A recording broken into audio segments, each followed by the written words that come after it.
Hello, Word Nerds! Happy Sunday and welcome to our weekly live chat. This week we are continuing our Digging Deeper into Genre series, and we are talking about all things contemporary, specifically like contemporary realism set in the real modern world, but not necessarily just the romance aspects of it, because while we definitely acknowledge that there's a lot of contemporary romance, there's some other real world type stories that are worth talking about as well.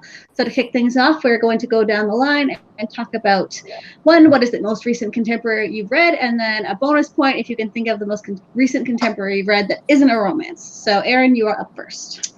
Okay, well, I'm most of the way through Red, White, and Royal Blue, which is a romance, of course, but that's my most recent one. And the most recent one I've read that isn't a romance is Murder Trending by Gretchen McNeil, and you can see the awesome stick figures on the front. Yeah, one of their heads is missing. It was a really good read. Very commercial, basically like a reality TV show where they murder each other. What? Oh. Yeah, it was really good. Oh, I think I saw that cover feels a very while contemporary ago. with a lot of murder. It is lots of murder. It is very, very good. Oh, awesome. Emma? So most recently, I just finished 2 days ago, The Wedding Date by Jasmine Guillory, which is a romance, as you can probably tell from the title, if you aren't familiar with it. And non-romance, I read The Liar's Daughter by Megan Cooley Peterson. It doesn't come out until the beginning of September, but it's got some romance in it, but it's not a romance because it's about a girl who's grown up in this cult. Her father is the cult leader, and it goes back and forth between before when she's living in this cult and after when she's been taken by Child Protective Services and is living with this other family who she's convinced that this other family is trying to brainwash her and convince her because basically she's been so brainwashed that she thinks that the real world is going to try and brainwash her, and it's really interesting. That is. Yeah. Highly recommend. So the last contemporary that I read was, well, if Raven Boys counts. It does Not really. Not really. Count. No, it doesn't really, does that? I don't think. Okay. I'm in the middle of Dream Thieves right now, an audiobook, and it's so good. Anyways, I think it was I Wish You All the Best by Mason Deaver, which is I don't know. There's a little bit of romance, but it's barely That's anything. fine. Not mainly romance. Yeah, not mainly romance. Yeah, it's a coming of age story about a non-binary main character that was really, really good. And I also just finished The Seven Husbands of Evelyn Hugo, which is my bonus point. But that is sort of romance. I don't even know anymore. I don't know what to tell that. Yeah, you can't really. Whatever genre it is, I want more of it. But. Yeah, exactly. So yes, those are my two latest ones. Megan? She's freezing a bit for me, so I'm not sure. Yeah. I could hear her before, so I wanted to give her a shot. But so the last one I read was also. Can you hear me? Oh, yes, we can hear you. You're good. Yes. Okay. Sorry about that. I'm in the car. Hello. Yeah, you're still good. Okay. I'm in a car. Things are very confusing and hectic. I'm coming home from a road trip. But the last thing I read was Red, White, and Royal Blue. And it was really good. And I don't know what I last read that wasn't a romance. Fair enough. I had my... right now I'm reading The Princess and the Fangirl, which is the sequel to Geekerella. So... definitely a romance, but I'm so used to LGBT romances now that I assumed it was between the princess and the fangirl, and I don't think that's where it's headed, but I'm so used to that now, that's what I assumed it was. But I think it's more of a Prince and the Pauper retelling is what they're going for instead. So, but I just assume if it's this person and this person, they're obviously going to fall in love. But I thought that too. Yeah. I thought it was Prince and the Pauper, but they fall in love with each other. Yeah. It's not that, but it's not the sense I'm getting. Yeah, wasn't one of the characters supposed to be Arrow? Or I heard something about one of them is it's not based on romance. And I was also that's interesting. It's gonna be different than I thought it was. I'm 40% in, and the fangirl she's got 2 moms and a gay brother. So I was like, oh, is she gay too? Because that would be like a lot in one family. But now there seems to be like a dude love interest. It's too early to tell. I'm not sure.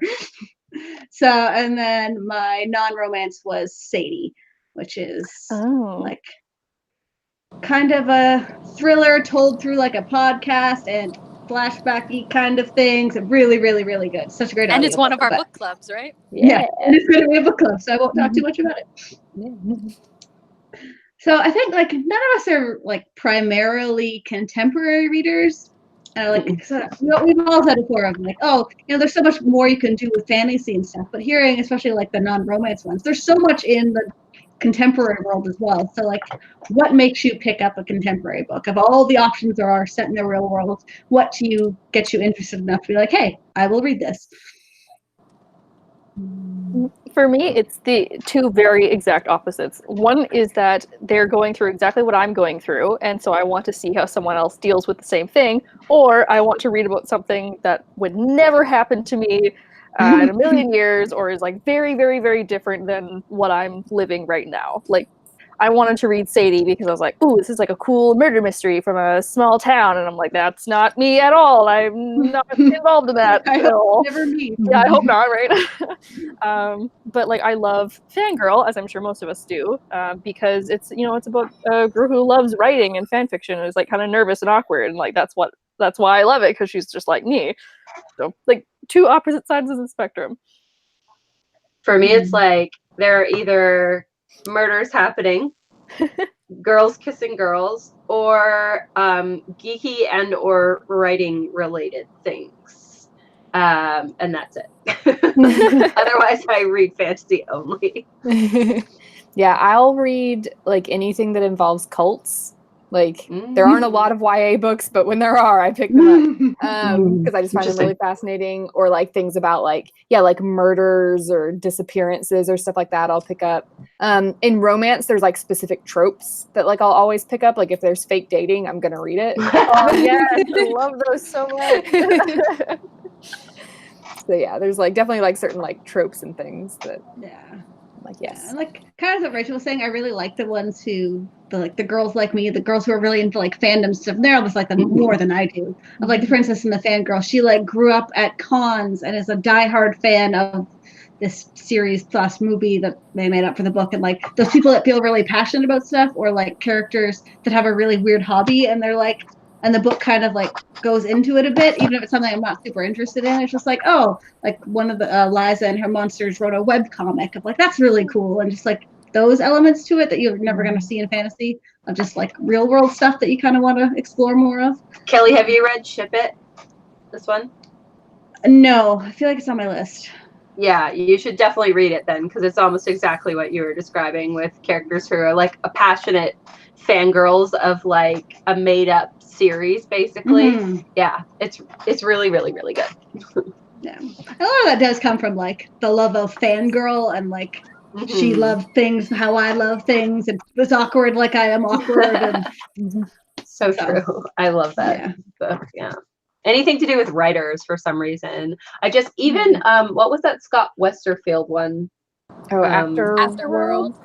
Yeah, I didn't think the book was particularly great, but I was still 100% glued to it just because of her publishing journey. And I was way more interested in the non-fantasy side of like her publishing journey than the same.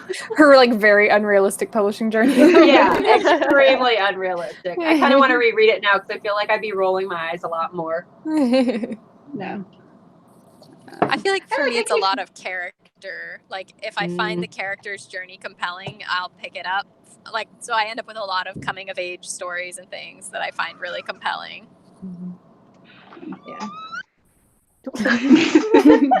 Tiny squeals behind Megan. So mad. Also occasionally I'll pick stuff up because it's retellings, usually of Pride and Prejudice. Of like I read Pride by E.B. Du Bois, which is really cool. I love that book. Yeah. Yeah. So like I'll occasionally get into those just based on, I love that story. I don't know. There's not a ton that aren't Pride and Prejudice that I like. But.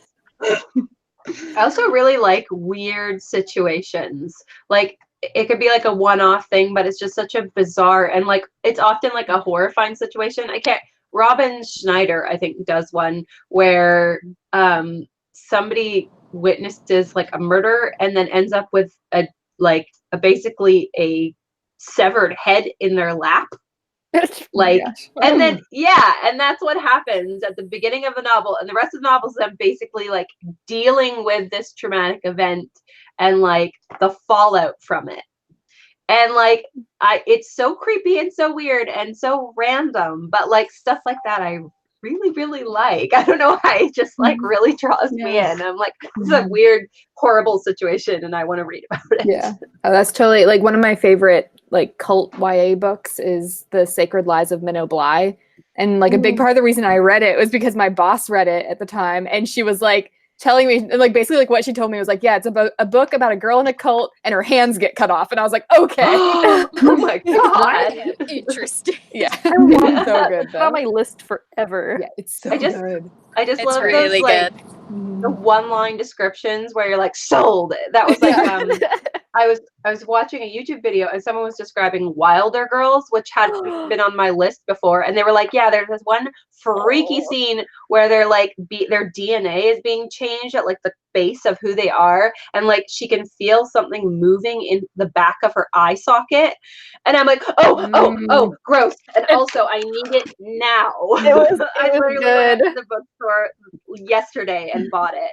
That one actually so weird. You're gonna like it, but it's so weird. I hope it's not too much for me because I saw it and I thought the cover was really cool, but I thought the cover was just like artsy. And then when I read it, like the cover is like, oh, this is actually accurate. Like legit. Yeah. Like, that's a whole other thing. I love that artist. First of all, I cannot for the life of me remember their name, which is terrible of me. But I love that artist to like follow online. So when I saw that they were doing the cover, I was like, oh, rad. And then of course, like, oh, what's this about? And then it's I just so love weird. that It's so creepy, and yeah, it's. Well, there was that movie about that type of thing where they went in and all their DNA was shifting, and I can't remember what it was called, but it was just like this area that this like something had descended on from space, and like all the DNA of everything, the makeup was moving and shifting, and like it was a horrifying movie, but I've seen it like 3 times now. I can't I can't remember. Someone in the comments will probably know, but it came out a while ago. It's more of a horror than a contemporary realism, though. Yeah, So what do they call it? Like a sapphic horror? It's like something like that. Yeah, there's gay girls like in it. Survival, sapphic horror survival novel, something. It's like it's almost a little sci-fi, almost. Yeah. Okay. Like, yeah, I guess it depends what's causing the DNA shift. Like it could still technically be contemporary if it was from something that is plausible. I think it would have to be science fiction. But it would have to maybe. be sci-fi. Yeah. Okay. DNA Yeah, like that. Yeah. We can't do that. Not yet. Not Give like us that. a few years of pollution. There have been some contemporary, like survival kind of horror stories, though. I'm trying to think of any, like 100 Hours by Rachel Vincent, but I haven't read it. What's that about? They're on an island and being hunted, I think. Ooh, see, that's right up my alley. I like I Rachel Vincent, definitely but- sign up for that one. Yeah. Well, I want to read about terrifying situations in like the comfort of my home with a cup of tea. Yeah, well, I'm trying to think of like one of the things that kind of like came to mind was oh my gosh, Battle Royale, which is not YA, but it's a fairly famous. It's technically in the sci-fi section, but it's sort of real. Like it takes place in like a contemporary time frame, and there's no like outrageous weaponry magic or like anything. magic or aliens or anything. And everyone always compares it to Hunger Games, and I'm also thinking like I just read The Gracier, which is pretty. I don't know. I guess it's a little dystopian, but like it's that weird shift of like when you place it, like what counts as contemporary, because you can say that Battle Royale is contemporary, but it's also sort of out there because like Lord of the Flies is sort of contemporary, or it was at the time. Yeah, that's more Lord of of a the Flies is survivalist probably type. more. That's contemporary. Yeah.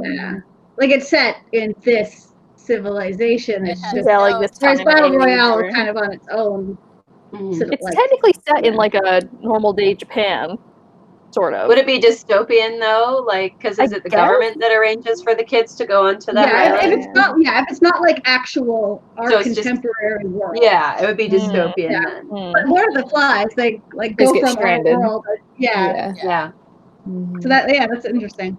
But I guess like the big one is romance and contemporary. Like when you say contemporary, I don't think about contemporary romance. But so let's talk a little bit about trends in that, because we should be talking about writing this genre, but there's not a lot of doing that. Romance is so in everything, and it's such a big part of even daily life of like, oh, you know, sorry, I just hit my computer.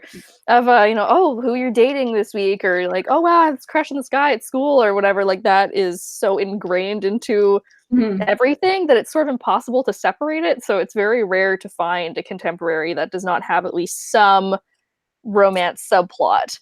I do think we're starting to see a little bit more like that. Like it's starting to get bigger. So if you do have a contemporary that's like just coming of age, I think you're fine. Yeah. I thought there was Beatles ready to be home. I think you definitely like, yes, there's a ton of romance and fantasy and stuff as well, but having the real world contemporary stakes has more room for no matter what genre it is. There's some romance where like usually if you're saving the world, romance is more of a back burner thing, but if you're just living your life, romance is kind of always there. And I think somewhere that you maybe don't see as much romance sometimes in contemporary are like more like issue novels that are dealing with like current social issues and stuff. Because I was just thinking about something contemporary I just read that like had zero romance in it at all. Is I read the graphic novel adaptation of Monster by Walter Dean Myers, which is actually a kind of an older YA book. It's been out for a long time, but it's like about a kid who's like on trial for murder, and like the entire book like takes place like during his trial and stuff. So like there's zero room for romance in it, and so there isn't any at all. It was a really good graphic novel. I haven't read the actual book. But, cool. Oh, Annihilation. That was the movie title. That was gonna bother me. Okay. Yeah. Oh, okay. Oh, it was such a good movie, and that's what that title was compared to. That's why I was remembered it. Interesting. Similarly, not to Annihilation, but to Issues books, like Emma was talking about, The Hate You Give. It's like she has a boyfriend, but that is not at all the point of the book. Romance.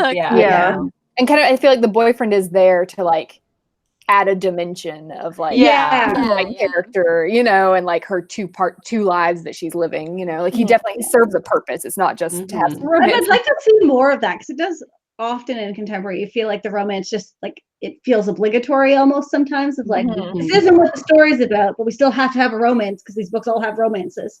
Well, often if it's like an LGBT issues book, then the romance is part of the issue. So that's often in there.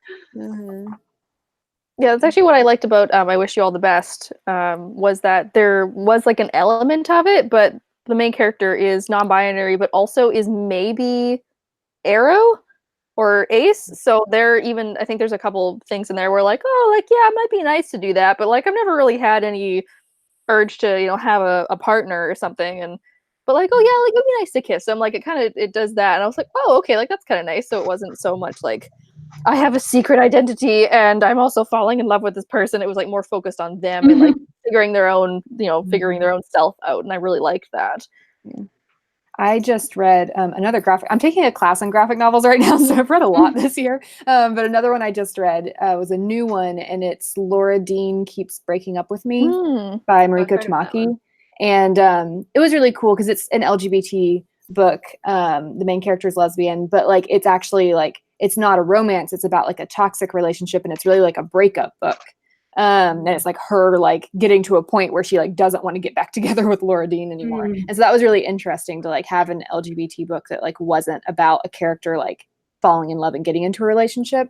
So it's cool to see, like, I feel like that subset is like growing and we're getting more variety of stories. I'm starting to get really excited about like all the new LGBTQ books that are coming out. It's particularly the like sapphic ones, because we're starting to get a lot that's just like, it's the romance and then there's also fantasy, or there's also dystopian, or there's also sci-fi. It's not just like this is an issue book. Here's another Coming issue out book. story. Here's a Yeah. coming out book. Yeah, like Mhm. it's so great to see it just be like, Yeah. like even in the Ship It one I was talking about, there's like it's a little bit of that, but it's a much more, or even in the Red, White, and Royal Blue, it's not like he's having a huge crisis about the fact that he's bisexual. It's like, oh, okay. And that it's not a huge deal, and mostly his parents and stuff are cool about it and all that, Mhm. I think that's why I don't know. I don't drift so much towards those books, is because I'm like, I guess I'm accepting of people that are just all kinds of people. So I'm kind of like, I don't really mind reading about someone coming into themselves and being like, yes, I am LGBT, but for the most part, I'm like, I just want to read a book where there's a character, and if the character happens to be LGBT, like that's cool too. But for the most part, if I'm reading a fantasy novel, I find that it's not so much of like an issue. Like they're not focusing on it so much, where they're just like, hey, here's this cool fantasy novel, and here's a chosen one, and here is this other person who's hopping along, and they just happen to like girls, and you're like, all right, that's all right, like whatever. And it's like more about the story than it is on the character. Yeah, I just really like that it's the category is getting big enough that we have room for all of those things, and it's really nice to read something that's not like gouging my heart out all the time, like oh, I don't have to cry through this book, like or like seeing like queer characters dealing with other issues other than like coming out and because I was just thinking about, I was looking through some of the books I've read, and I was thinking of Girl Made of Stars by Ashley Herring Blake, where the main character, like she has a girlfriend. So much, it's so good. Yeah, and it's like a subplot of like she like breaks up with this girlfriend and they like start to get back together and stuff. But the real story is about how like her brother has raped one of her best friends, her like coming to terms with that and coming to terms with like her own like sexual assault in the past. And so it's dealing with a whole different story, and like she just happens to have a girlfriend. Yeah. Interesting. Yeah, I want like, especially for YA, I could have used so many of those other kind of issues. Like obviously not something as extreme as that, but like I wanted more like friendship relationship books, because I felt like friendships breaking up in high school were way more gut-wrenching for me than other things. Or just like exploring other relationships, or more in depth with your parents, or like it's all romance sometimes. So I would have loved more of those kind of books growing up. Yeah, I was gonna bring up, I'm a huge, like if there's a book about friends breaking up, I am going to read it. Somebody has a book about that coming out like next year or something. I'm trying to remember who it is, because it like sounded really good to me. Oh, We Used to Be Friends by Amy Spalding.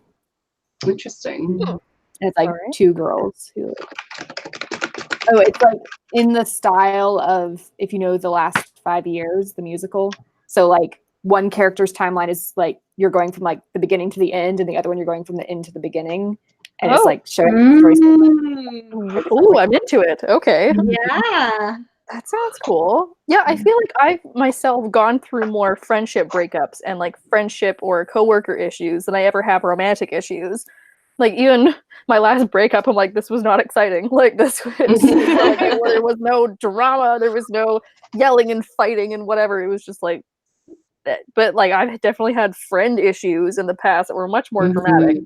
And absolutely. Even like, not to say that breakups aren't soul crushing, but it's like that's a whole different level of relationship, and it feels like people tend to focus on that more than they do the platonic relationships or like familial relationships. And I find those are so much more like devastating, and they have so much more of an effect on you than possibly a romantic partner. Well, even just having more just breakup books, like it's always falling in love. And like I get it, like there's so much room for that in terms of escapism, and romance is the most popular genre for a reason. But in terms of just like getting into contemporary and what there's room for, and what I really could have benefited from when I was a young adult, all of those kind of things, and breakups and friendships and family and just the other drama. Well, like, I love books that are based on family, because like I have a close relationship with my family, and all of these books, everyone's always like absent, or their dad is an alcoholic, or they're all dead, or they're orphans, or whatever. And I'm like, why can't we just have some like wholesome family time? I would have definitely liked more YA, specifically about like the dynamics within a family, and like you're stuck with these people. It's going to get complicated and messy, and like I would have liked a lot more about family focused stuff, than because that was way more relevant to me than relationship stuff Yeah, ever. I really just think about all of the other things that are so relevant to people who are like teenagers, basically, of like the clubs you're in high school, or just school or religion, or like I'd love to see just more exploring all of these things and how you're figuring it all out when you're in high school. Yeah, I would have great, loved more books about- family-focused contemporary recommendations, actually. Okay, Go for it. my goodness is ready for you. So one of them is You'll Miss Me When I'm Gone by Rachel Lynn Solomon, which is really good I because really it's want to about read that one. it's twin sisters, and their Oh, family is so Jewish, and their mom has Huntington's disease. Yeah. That was called. Their mom has it, and so they decide to do the test to see if they carry the gene. And basically, like if you carry the gene, you're going to get it. And one of the twins has it, and the other doesn't. And so it's like them like coming to terms with that and like how it affects their relationship. And like there is like some romantic subplots to it, but it's not like typical romance, I feel like, because like one of them it's like not a good relationship. So that one was really interesting. And also just like how they deal with like their mother is like withering in front of them, basically, you know, she's like getting really sick, and how they're dealing with that. And then the other one is Darius the Great Is Not Okay by Adib Khorram. Which also, if you look at the cover, I like didn't even like realize this at first, but then I was reading it and my boss looked at it and she was like, "That looks like the cover for We Are Okay by what's her name? I'm blanking her name right now. And it is the same cover designer, I found out. And Oh, that's funny. yeah, but that book is really good because like Darius is like his dad is white and his mom is from, I want to get this wrong. Let me click on it. Pakistan, I think. Persian.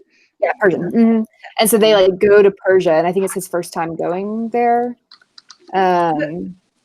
The blurb for this one, the first line is Darius Kellner speaks Klingon better than Farsi and knows more about Hobbit social cues than Persian ones.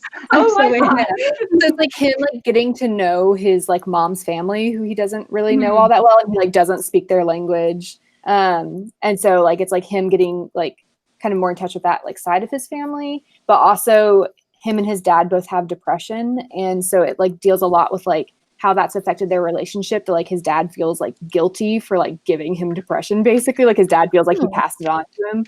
So their relationship was really interesting too, because they're like both like the outsiders, because they're the two who like can't speak Farsi. So like his dad's white, and so like them like kind of like their relationship growing. Was really interesting. Okay. All right. I need a new contemporary. You've sold me on it. On the topic of contemporary books that are more about family, Someone Else's Life by Katie Dale, I read during my Switch to Birth the TV show phase, because it's about someone who was switched as a baby and figuring that out and going back to like figuring out who her birth family was and all of that. So yeah, like those like contemporary situations that you assume are never going to happen to you, but let you kind of dig into those themes. Again, that reminds me of Far From the Tree by Robin Benway, because it's like three siblings. Yeah, three siblings who were all like two girls were adopted out, and the brother is in like the foster system. And one of the girls, like she has a baby and gives it up for adoption, and so she decides to find her siblings, and they like try and find their mom together. That was really cool, because they like never have known each other, and they're like teenagers meeting for the first time. I would have loved more books about like feelings on religion, getting out of religion, like questioning things, like battling with your family over that. Like, I don't know, if anyone has recs for that, let me know, because I've never read one like that. Yeah. Right one. Yeah, I feel like a lot of times when they do exist, they're masked in like fictional cults or something, because like I feel like a lot of times like authors don't want to like address a specific religion, I guess. Well, it's kind of too bad, because I know a lot of people like me that were in this limbo for like a really long time. Yeah. Like, yeah. I know. Have you read Autobiography? No, I haven't. It's around the framework of a romance, but it is a Mormon boy who falls in love with another guy, which was definitely, as an ex-Mormon, a really compelling read. And they did really well with the culture and everything, even though I'm pretty sure neither of them are ex-Mormon. I know at least one of them lives in Utah. Really? But I don't know. I wonder if you'd see more of that in non-YA contemporary. Maybe. Like, I've never seen, I'm like someone, you know, who used to work at bookstores. I never saw a big religious book unless it was like Christian fiction. So it might just be one of those topics that's a little maybe like too tricky to doesn't get touched. right. It seems like. Yeah, When I because as could soon as see- you write religion in, it turns into, oh, that's a religious book. No matter like if it's, you know, a regular book about just, you know, two people that like fall in love and one of them. But I wonder if there's any Catholic, in you know, like the just like in slipped in the fiction section in the bookstore kind of thing, Yeah. of like the adult fiction where it's kind of a little bit of everything. yeah, maybe. I do feel like Yeah. It's a huge there's a like, lot finding of, yourself theme.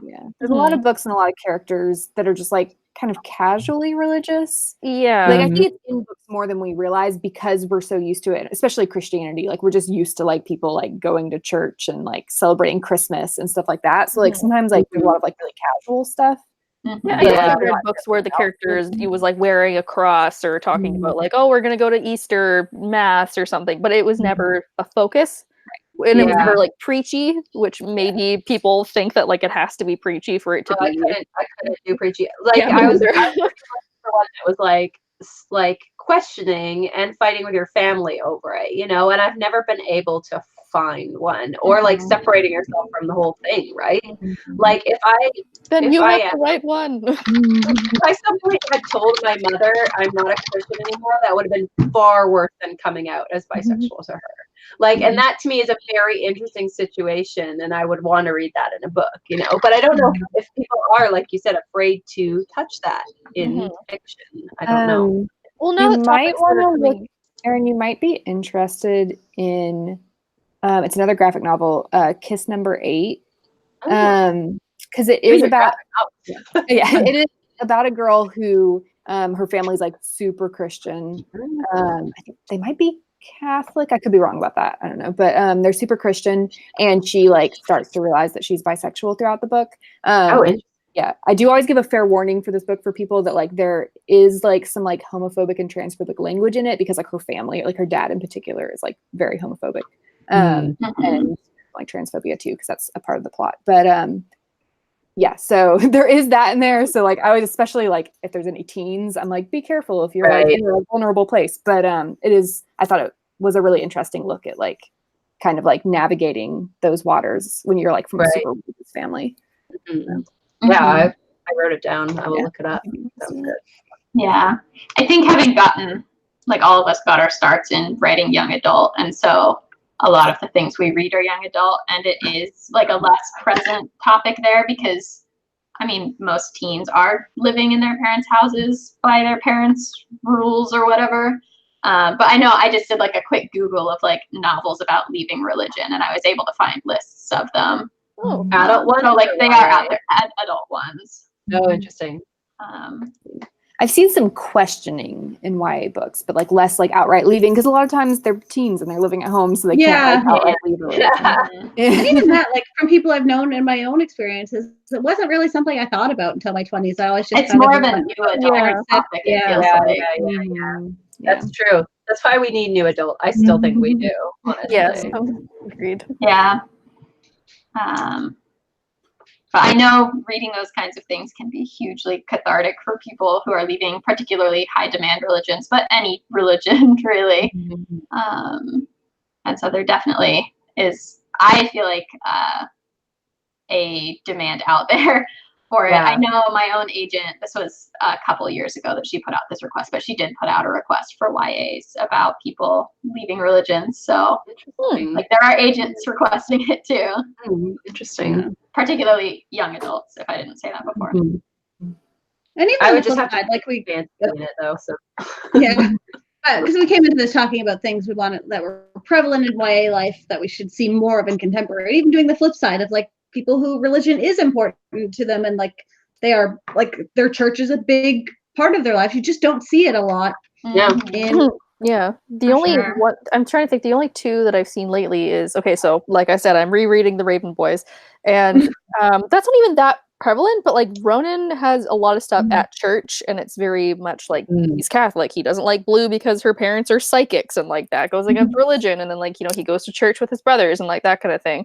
And then also that it is a fantasy, but The Candle and the Flame by Nafisa Azad is a fantasy novel that's in like a Middle Eastern type fantasy world, and religion is very much so a part of that. And it is like, it happens all the time. They're like, yep, we have pray 5 times a day, and oh, it's time for morning prayers, and then we go on our way, and oh, it's time for afternoon prayers, and we go on our way. Like, it's just written, it was written really well because it's just so seamless that you're like, yeah, okay. And they kind of mentioned like, oh yeah, after morning prayers we went and did this, and I was like, cool. Yeah. So that's, you know, a part of it, but it's not contemporary. Yeah, this is even just seeing that in a book, I was like, all right, like, yeah, like that's true. That's what people go through. Yeah, this is not a novel, but I feel like in this season of Jane the Virgin, they've done a really good job of, I mean, they've always done a pretty good job of integrating Jane's faith into her storyline, but they've done a particularly good job in this last season, I feel like, of just really having it be a part of her world, and, you know, like the conflict of being in a relationship with someone who is not religious and like trying to raise a child with that person. I feel like they've done that really, really well. Interesting. Yeah, it's funny because earlier I was thinking when Aaron was talking about writing books and how Jane the Virgin is the most like realistic writing story. And like they do so many things really well and realistically for a show that's so over the top and a telenovela. Like it's still, you know, it's still TV. Jane gets a phone call from an agent that's just like, I want to be your agent, and that's that. So it's like unrealistic, but that is the closest to realistic I have ever seen. Call after a bunch of rejections and accepting that maybe this wasn't going to work for her. Yeah. Highly recommend. Yeah. There are definitely some exaggerated things in her publishing story too.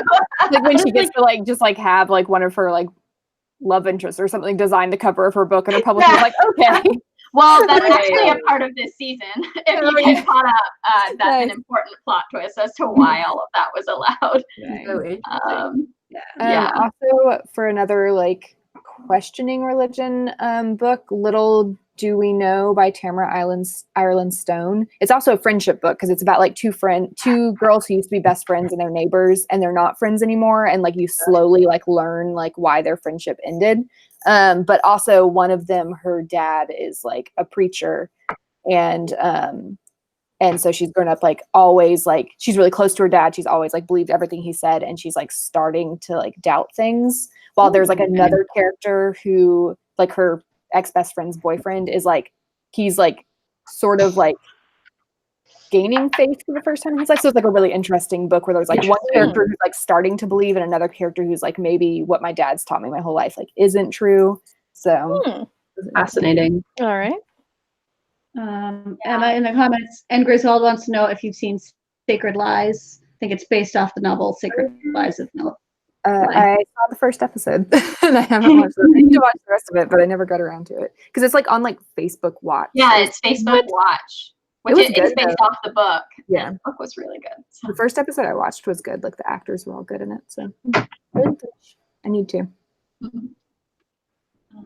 Yeah, I feel like it's so interesting all the different things that you can cover in a contemporary novel. It's like there's just so many different topics that it's hard to be like, well, this is the trend in contemporary realism. It's like, well, there's like coming of age, there's becoming older, and like what that means for you. There's just like, there's the bordering on horror or thriller, and I think like there's so many little things that go into your life on just an everyday basis that you wouldn't think about, or you wouldn't think are exciting if that's the only thing that you've ever known. And if you want to write a contemporary, you're like, oh, well, I better make it about, you know, like a murder, or like someone in a bad relationship falling in love with the wrong people, or da-da-da. But like you can just make a regular book, and you know, there's so many little things that you can think about that. Yeah. So how many of us have actually written contemporary? I tried one. I started one a while ago. Contemporary. Yeah, Kelly for sure, but like I wrote about like 10,000 words of one, and that was it. Same, yeah. I got that far and then went, I don't know what happens next, and I feel like the biggest thing with any book, character is king, obviously, but especially in a contemporary, you really need to know your characters well, and you need to understand like just who they are and what they want and what they fear, and how the real world can pit you up against those fears to get the things that you want. I feel like it can be equally as compelling as like there's a murderer next door if you know your characters well. I think at some point, inevitably, I will write about writers because that's how obsessed I am. At some point, that will happen. Yeah, I like, it's just, definitely like, want to write one again. yeah. There's real world things that are important to me that you can't explore in fantasy. Like eventually I'd like to write something about like internet friends. You cannot do that in fantasy. Yeah. True. I totally thought about that before too, Kelly. It was like, because I was like, if I wrote about writers, I would have to put like something like the WordNerds in. But how the heck do you describe a live chat on the page? Like something like that, you know? Yeah. Yeah. I thought about like writing, like, and I would never really write a thriller kind of thing of like having something like the WordNerds where one of us just goes missing and like, so someone stops showing up kind of thing, and then like, what do we do and how do we solve the mystery? When we're all in different places. Yeah, Yeah, and like that's no one cool though. ever been to That would be someone kind of else's cool, house. actually. Yeah. I have no idea how to write that. As but that a would be really great. anxious person, I have thought about this before because I'm in a new place and it creaks in ways that I'm not familiar with. So like I heard the house creaking once while we were in writers group and I was like, what would I do if a murderer just came into my house? And it was like, I'd probably just type my address into the bar and be like, 911, here's my address. That would be a good idea, because if I called 911, I'd be like, Megan's house. I don't know where it is. We're in Florida. I need to go to the drop In box. Florida. Somewhere in Florida. Go now. Bare minimum, Emma has my mom's phone number. My mom has her address. Update it in the file just in case. Yeah. I also have Jared's phone number. That's true. The person who actually lives in the same house. But if as I'm getting murdered, he's been dead for a long time now. As you're getting murdered, Kyra's like, I can't open the document. What happened? Oh dear. And Griswold says we should co-write this book together. Yeah, All 6 of us. I love it. Yes. Just Have go like wrong. one of us write a different Someone has character. died. Yeah. Well, What's actually, that? There's a book coming out soon by Derek Millman, I think, that's called Swipe Right for Murder. Oh, Oh, God, I've heard of that one. I think he's in my debut group. Yeah. Oh. Yeah. Yeah, an epic case of mistaken identity puts a teen looking for a hookup on the run from both the FBI and a murderous cult. Oh my It's a God. thriller. Oh, I'm Emma. here for it. I'm here for it. Emma's new What? cult read. Yes. Amazing. My debut group. I'm like, why does it sound so familiar? That's why. Yeah. That's funny. Well, like that's another thing where technology is sometimes like you have to put it into the contemporary, but sometimes people just forget. And then it's a book of, You can like, just call these people. It's fine. yeah, right? Mhm. Or like texting or emails or just anything, Facebook Messenger or like a messaging system or like Instagram or whatever. Like it's just so part of at least my daily life, like, you know, checking apps Oh, and like, being on your absolutely. phone and whatever. And all these contemporaries, like no one has a phone, no one texts. It's like horror movies, but they always do the thing where they're like, we have no reception. I'm like, well, Yeah. that means they're going to get stabbed now. Like, I feel like But also, you have who to goes into the, but like you would go into the mountains, but we have no reception. We're like, oh, well, we're not staying here. Like I need Wi-Fi, and then like drive down the mountain, and then the murder is foiled. Yeah, I feel like YA contemporaries, I see a lot of cell phone use. Yeah, now. a lot. yeah, now. recently, which is And good. like apps and stuff. Like the last couple of years, there's been a lot. Yeah, there was a period of time from like 2005 to 2009 where it was like, how would we even format this in a book? Yeah. And now it's like, oh, there's a standard usage of Yeah. texting in books. Yeah. Some of them do it better than others. Yeah. Red, white, and royal blue does it really well. Yeah. Facebook Messenger, I was like, oh, I recognize this layout. Uh-huh. I love the authors though, where like they use like too much like text speak and stuff, and you're like, this isn't God, about like yes. teens text anymore. Like, No. Do we ever do that? Like, At most, when I'm texting someone, I'll use like the letter U instead of writing U, or I'll make it all lowercase for the aesthetic. yeah, exactly. But you can I don't tell like do any- some of the authors are a little older and grew up when there was a benefit to like using less letters. Yeah, Yeah. not in text. Hasn't been the case for a long time. yeah, because when you had the phone that like to get the third letter, you had to hit it 3 times and then like pause and then like hit it again for the second letter and then pause. Good Like, time. oh, good times. Block that But- out of my memory. Yeah, I actually saw like a tweet about that today of like that's the line between Gen X, Gen Z, and Millennial of like Gen Z never had to T9 kind of thing of just like, it's just there. Yeah, I would never put how I text people onto like a book format because it'd be like smiley face, smiley face, smiley face. So a lot of words that go capital halfway through. Yeah. I feel like there's definitely been a trend in the last like few years, especially with like Meghan Markle and Prince Harry, where there's been like a lot of like royalty contemporaries. Like, Yeah, so many. yeah. I liked Royals a lot, which is like Her Royal Highness is like Rachel a Hawkins. contemporary. Yeah, so I'm excited for that one. But yeah, and then there's also Truly Madly Royally that comes out this year. Kelly also has a Royals book, right? Nope, I have no idea what you're talking about. I believe it's called Abdication or Abdicated. Something like that. Under Kelly Bean. It is under Kelly. Kellie. That is where you find Kelly's contemporary Yes. romances. is Bean. All Kelly's contemporary novels, which are great, are under Kelly Bean. Speaking of Kelly's contemporary novels, she has her Four of a Kind series that I really love and is a very family-based, lots of coming of age, a little bit of romance sometimes, but mostly like the sister dynamic is the star of the show, and it's great. Yeah, I really like sibling stories specifically. Like, and I wasn't even close with my sister in high school. She was like the most annoying person in high school. But like, I really love sibling dynamics in contemporary books. I can't believe that we've been talking about contemporary for this much time, and we have not mentioned the Queen, Sarah Dessen, yet. Oh my God! What were we talking about?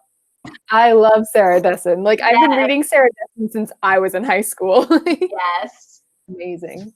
And I've read some that are more romance and some that are more like parent. Just she has it all. She does a really good job of like combining a lot of things. Like, so her books, like there will be a romance, but there will also be like a story involving like the character's family or like some issue going on there. Like there's always, and like a friendship story, like she combines a lot of different things together really well. And so her stories are like, they're cute romance, but also they're like really deep and have a lot of important stuff going on. For sure. Makes me think of her books. They're great. They're classics. I read some of her, I read some of her very OG books when like This Lullaby and like Just Listen and like those super old ones. I haven't read any of her new stuff. Yes, but I read that one so many times as a teen. Her newer ones, I really like Saint Anything. I thought that one was really good. It deals with a lot of like important topics. Plus, I really liked the romance in it. So. Yeah, that made me think of The Unexpected Everything by Morgan Matson. Morgan Matson is going to be a romance, but it was more like this girl dealing with becoming an adult. Yeah. Yeah, I actually met Morgan Matson like right around the time that book came out, and she like told me like, yeah, I think I have a copy of her book and I think it's signed. I can't remember if I got her to sign it or not. I was like so excited to talk to her, but she was talking about how like something she wanted, like Sarah Dessen was kind of like what she was aiming for. Like it has that feel, like a new adult Morgan Dessen. Yeah, Morgan everything. I thought I would love more because it's like a writer and a dog walker, but I loved Save the Date, which is very family oriented with a romance. Yeah, Save the Date has very light romance. It's not much. It's like the beginnings of a romance. It's the ending of one and the beginning of another kind of. Yeah. But it very and much that's so much family dynamic. Yeah. The family story is really good. And there's a dog in that one too. So. Yeah. I think a dog that like they randomly get like the family doesn't that was really good. Really, really good. Yeah. One of the things that I find so compelling about contemporary is that it always looks at a theme that is relevant. Like it's always family and platonic or romantic love, just like these themes that in fantasy and stuff you put in to make your world feel more real, like these things that are so real to each of us. I actually kind of forgot to mention this earlier, but one of the big themes that's kind of being revisited or at least opened is mental illness, and I love that is part of. It's not a trend, it's not a trope, but I love that it's an issue. Like, I guess it is an issue, but it's something that is becoming more, and I love that. I love it so much that it's becoming more mainstream, and it has also reached the point where it's an issue book, but it's also an issue involved in a book. So that it's like, oh yeah, this character is like like doing a thing, and they also have depression. Yeah, I'm like, the cool. thing where it's not the primary focus. Like Turtles All the Way Down, I didn't love, but that part of it was incorporated well. Yeah, I think the most is like kind of like glanced up at my bookshelf and saw the one that I was like, oh my gosh, Under Rose Tinted Skies, by so Louise good. Parnell. It was so good because it's about a girl who has OCD and agoraphobia, so she can't leave her house, and she's also very obsessed with certain things. And it was a great book. There was, of course, some romance in it, but the way that they handled it, I thought was very good and very like true to someone with that mental illness. Like Louise Cornell has both of those things, so. Yeah, and it wasn't like, and this is like my biggest pet peeve of any kind of like mental illness thing is that like, oh, the power of love, and now I'm fine, or like, you know, oh hey, like, oh now we like wave this wand, and now you're, you know, for this reason or this thing happens, and oh I no longer have PTSD, and like all this stuff, and you're like, oh wow, what a random cool.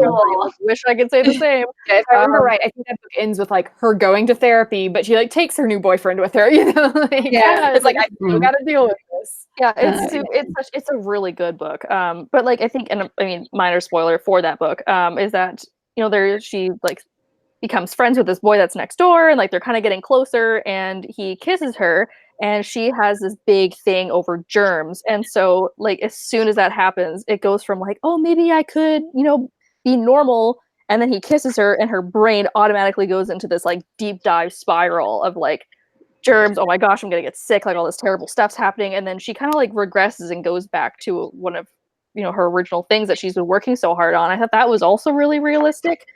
They kind of did that in Scrolled All the Way Down too, which again I did not like, but the mental illness like down spiral was the fact that it's not a linear journey. Yeah, exactly. It's a good way to describe it. Yeah, but just having characters like with depression, or, you know, I guess technically fangirl, she has major anxiety, but like having it named is really nice. Yeah, I really like, kind of similar to what we were talking about with LGBTQ books. I like that we're seeing more books where like a character has a mental illness, and it's not a book about like this character who like can't function.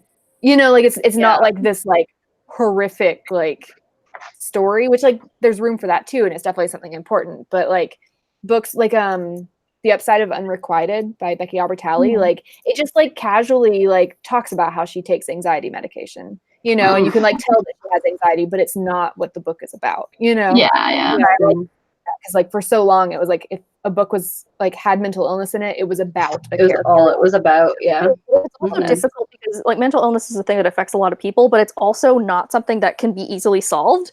So that might be why either people try and solve it or just don't add it all together, because it's not something that, I mean, technically you could be like, just take a pill and it's done, but like it's really not.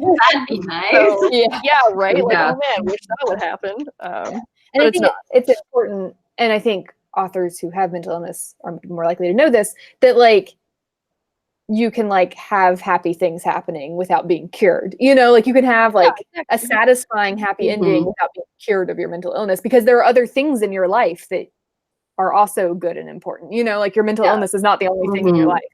So. You also like, as with something like OCD, for example, like what Rachel was saying about spiraling is really accurate. And so you have times that you are not spiraling and not even starting to spiral. So you have really, really good days, weeks, sometimes months, right? So there's nothing wrong with like ending on a note that is like, yeah, I'm doing really good right now, and I hope to go forward with all these new things I've learned and continue to do really well, you know, or get myself out of a spiral when I start. Like I have tools now. Yeah. But like, yeah, pretending that you're cured from like a magical kiss or whatever would be like total horseshit. So I'm glad they didn't do that in the book. Yeah. This makes me think of, you mentioned a while ago offhandedly, We Are Okay by Nina LaCour. And it's so good, highly recommend. But it had like themes of dealing with mental illness, particularly when you have family members who have mental illness. And then my other favorite contemporary theme, I guess, which is like getting older and realizing the adults you look up to are just human. Yeah. Realizing that like these people you thought were infallible are just like you. It's one of the best books I've ever read. Yeah. Like, I recommend it to everyone. Wow, I finished it and I was like sobbing and just like immediately wrote an email to Nina LaCour. I was like, I have to tell her that I'm sure she knows this is a good book, but I need her to know that I know that it's an amazing book. Wow. And that's not a feeling I have very often when I finish a book. But this, like, I have to tell her that her book touched me. I'm gonna immediately add this to Goodreads. Oh my Yeah, god. same. And it's like it's not a romance. Like there's because it like goes back and forth between two time periods. Yeah. So I was like, oh, I recognize that. I didn't know that was by her. It goes back and forth between like winter and summer, basically. And in the past, there was a romance, but like it isn't a romance anymore. So yeah, so the book is not a romance. So that was nice. But it is queer. So main character is lesbian, I think. All right. Well, we are at about the hour mark, and that went pretty smoothly, I think. Let's talk about. And I think one of the more interesting points for me was talking about how those things that are so real to us and how they're put into like fantasy books and other things to make them feel more real is kind of the big writing tip to take from all of this, of focusing in on those things that are most real to you. Oh, also, if you're writing dialogue, say it out loud. Yeah, and just really focusing on the character more than anything else. I know that would be something that I would have to work on if I do eventually, and I will someday write contemporary about writers, but like focusing on who the character is and the journey they go through is probably going to be the most important if you're writing it, I would assume. Yeah. In like fantasy, you can kind of get away with dialogue that's a little more formal or whatever, because, it's fantasy, but in contemporary, it's like, if it's too formal, it is stilted. So you have to have like really strong dialogue and inner monologue. I don't know if anyone else is getting this, but at least on my end, in my ads that come up before YouTube videos, lately they've been really pushing, I think it's called Masterclass. Which is like celebrities or like people of influence do these classes. And one of them that keeps coming up is by a writer, and he starts off by going, well, damn it, this thing isn't going the way it's supposed to. And he goes, okay, tip. No one in the real world starts a sentence with damn it. I do. But just like reading your dialogue over, or like, or no one also, like very rarely do I hear people go, that's a great idea, Mark. Thanks, Mark. What a great plan. That's what I was just going to say. Like, not specifically contemporary, but people do not say each other's names. Like, if they know each other. Unless you're like about to dump them. Very rarely. Let's sit down and have a talk, you kind of need to put them in to like establish what these people's names are, but it's a thing in dialogue that just doesn't happen in real life. Yeah. You just kind of look at the person until they're looking at you and then speak to them. Maybe if you have to get their attention. Yeah. Like for emphasis or something. Yeah. But just like in a conversation, you don't just randomly throw in. Oh no! But if you're like, Mark, stop it, you wanker. Or something. Yeah, exactly. If you're yelling at them, I just make them angry at them. Stop eating my French bars, Mark. Damn it! That would work. Yeah, I've definitely like put down contemporary books before when like the dialogue was just really bad. When it felt like really like corny or kind of like over the top, or like no one would say that in that way. Sometimes romance novels are really bad about that. So I'm like, you'll get it a lot in young adult coming of age books where they talk like, I don't know, little Mark Twain's. Right. Or they're like really quippy. Sorry. And sometimes I can get into it. Sometimes I can be like, yeah, this person is quirky enough that I believe, like, not a contemporary, but I believe Gansey would be that unreal and talk that way. But when it's like every character is talking that way, it's like, no. Well, I still remember this, which, I mean, I don't remember what the story was, but I still remember this one thing, which is, I think it was a story on Wattpad a long time ago. And to make this character quirky and not like other girls, they had her speak like that really like, well, thou dothst not do this. And I think her brother was like, no one speaks like that. And she's like, well, I'm going to speak like that because I want to. And then at one point she's like being introduced to somebody, and it was, the bad boy or whoever he was. And he like sticks his hand out, and instead of shaking his hand, she curtsies. And it was like from his point of view, and he's like, who does that? Like, that's so weird. Like, and I was just like, okay, look, I know you want your character to be quirky and cool, but like, no one does that. Like, oh my gosh, it was. I still remember that a quirky female character in a book written by a man, and I'm like, pass. Yeah, right. You're curtsying, like, what's she called? The manic pixie dream Yeah, girl. yeah, exactly. Thank you. So, All right. Does anyone else have any notes you want to finish up on, or oh, good? I feel like if there's a contemporary that you want to write, even if you don't normally write contemporary, go for it. It is so fun. I have loved it, and it makes you a stronger writer all around. And I feel like there are just these things that you can't dig into as much in fantasies. So definitely, like, the world needs more contemporaries, just like it needs everything else. Yeah. And it I was can really when people come into the chat of like, because I was a little worried to come into this all being like, oh, none of us are really like we read mostly fantasy, but clearly we all have a lot of feelings and experiences with contemporary. And Yeah. Or at least a lot of like feelings. we talked about this nonstop for an hour. Mhm. But we've all had like ones that we loved and like really interesting topics that you don't generally associate with contemporary. That there's a whole world of possibilities in it, because the real world can be a little nuts, but there's a lot to play around with. So thank you all so much for joining us. We will be back. It is next week with our book club, which is Lumberjanes. Who wrote that? Noelle Stevenson. And like 3 other You people. don't know who wrote Lumberjanes. Noelle Stevenson. And like 3 other people. Okay, so book club, it's a graphic novel, so it's a super, super quick read. You can absolutely give that a go. And listening to Emma talk, you should just want to read all of the graphic novels at this point, so it's perfect timing. Anyways, thank you so much. We will be back on Tuesday and Thursday with our regular videos, and we will see you all next time. Bye.